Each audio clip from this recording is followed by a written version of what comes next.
have, I have my own website that I set up. I have a photo blog that I set up. And I did that mostly, started about 4 or 5 years. And so then this photo blog that I did, I just kind of did that as a way to kind of keep my sanity. Just I'd post, go out and do stuff and post pictures. And I do like black and white a lot, so I try to do, besides my website, which is steveapps.com, which I have everything, I have different portfolios, from Brett Favre, Wisconsin events, Scenic Wisconsin. This is another Wisconsin events one. Packers from 2008 to 2010. I started with Aaron Rodgers. Everyday Wisconsin, which is a more like Green Bay Packers 96 to 2007. So I tried to just have a way to get as many pictures in there as I can. And so when it comes to the social media, I do have 2 Facebook pages. I have my normal Facebook page, which is Steve Apps. And I learned about a couple, 3 years ago, photographers are very friendly, so if you wanted to friend another photographer, even if you've never met them, they usually just accept your friend request because it's photographers and media people have turned that into a kind of a networking thing. As long as you don't post too many pictures of what you're eating for dinner, and keep it semi-professional, almost a LinkedIn type site. It's a way to really find out what other photographers, some of the best photographers in the country are doing. And I don't know how many friends I have, maybe 500 or so. I probably haven't met 300 of them because they're all photographers from around the country. And so I use that Facebook page as a way just to kind of, you can really get up-to-date stories, projects these people are working on.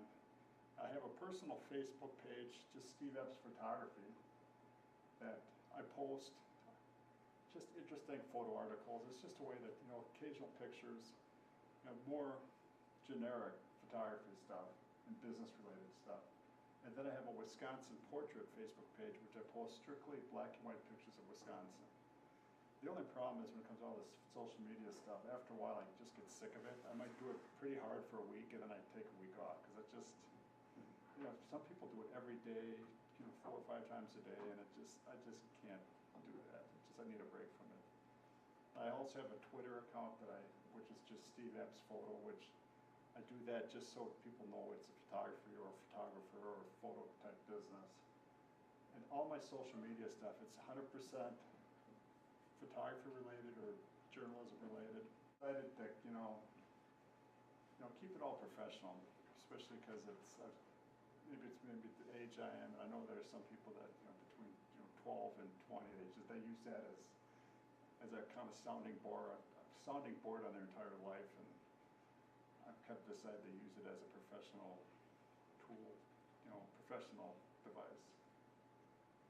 And so let me just this is it's a WordPress blog that I have. I bought a shell or a template from ProPhoto, which is a photographer's thing, and so it gives you the ability to post, a lot more pictures. You can post big ones. You have a lot more control, and so they have on this thing. I can have like a home page. This links back to my website.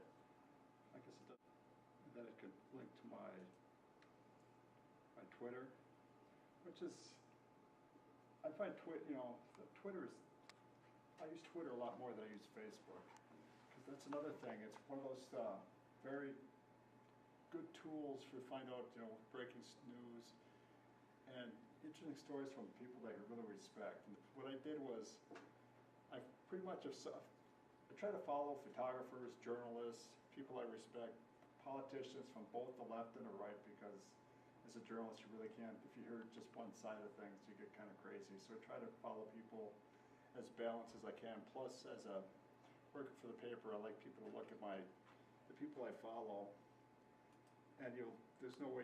I guess I can't do it until I sign. I'm not going to. What I did was I went to Twitter, signed in, made an account, and looked for people I respect, the different newsmen, different photographers, and found out who they were following, and just started following them too. And the great thing about Twitter is you don't have to be accepted. You can follow anybody, and I use it as a daily news feed. The first thing I do when I get into our work in the morning, I open up Firefox, I bring up a calendar in Google.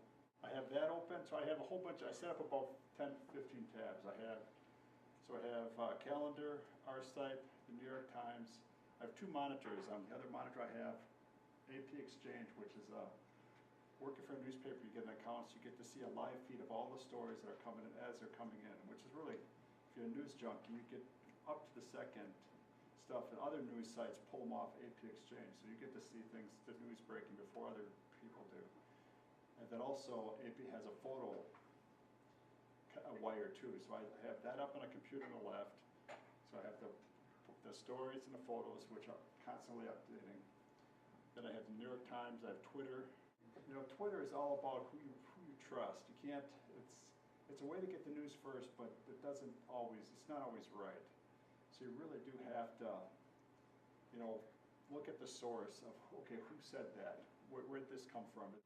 I do try to post pictures on my Facebook, Steve Epps photo Facebook page. You know, I try to link stuff a couple times a day just to keep it fresh. Another one I didn't talk about is Google Plus, which is a amazing site for photographers, because the same type of thing, you can follow photographers, add them to your circle, which is kind of confusing, but once you figure out all the different languages these companies have. And photographers always follow other photographers, and I think I have, you know, Facebook, even Twitter, I have, I guess, 590 people following me, which I think is amazing, because I don't say anything. I just pretty much post pictures and other things. And Facebook, on my Facebook like pages I have, one of them has 350, the other one has 180. But at my Google Plus, I think I'm up to close to 1,700 people. And the majority of them are overseas, Europe, all over the world. And it's just, I don't get as much time to look at the live feed, because I follow almost, if somebody follows me, I look at it, they're a photographer or journalist, I automatically follow them back too.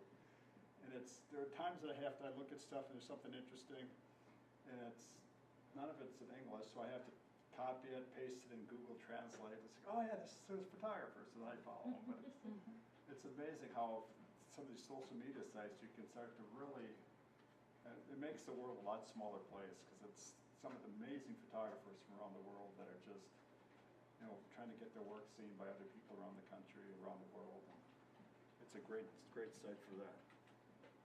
My portfolios, there's a video section, which is, I don't know if there's volume here. And he let me smell his hair. I was wondering if I could run my fingers through your beard. All right, once. Slow-mo, here we go. Oh, now that is thick. That's like Merlin, right? You're like Gandalf.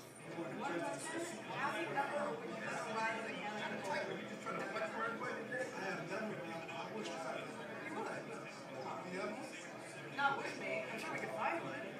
It's Texas. Up to the Super Bowl. I know in 2 years I'll be there, freezing my butt off.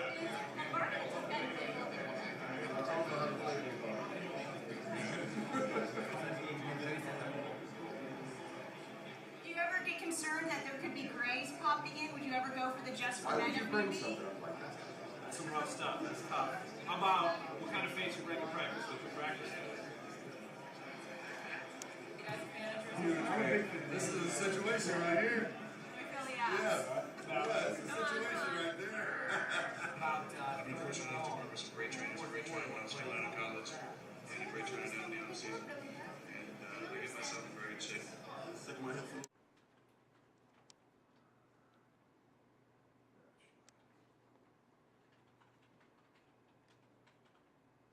You know, copyright is very important. If you don't understand it, as a reporter, as a photographer, as anybody who makes, even as an artist, you have to understand the rights. There's some people don't quite understand that, you know, some people think you can just pull a picture off a website or off something like this and put it on a blog or put it somewhere, and you can't do that. Stuff that you see on the internet is not free. You can't just take it. Even Google Images, which is, that's their excuse. Well, I thought it was free.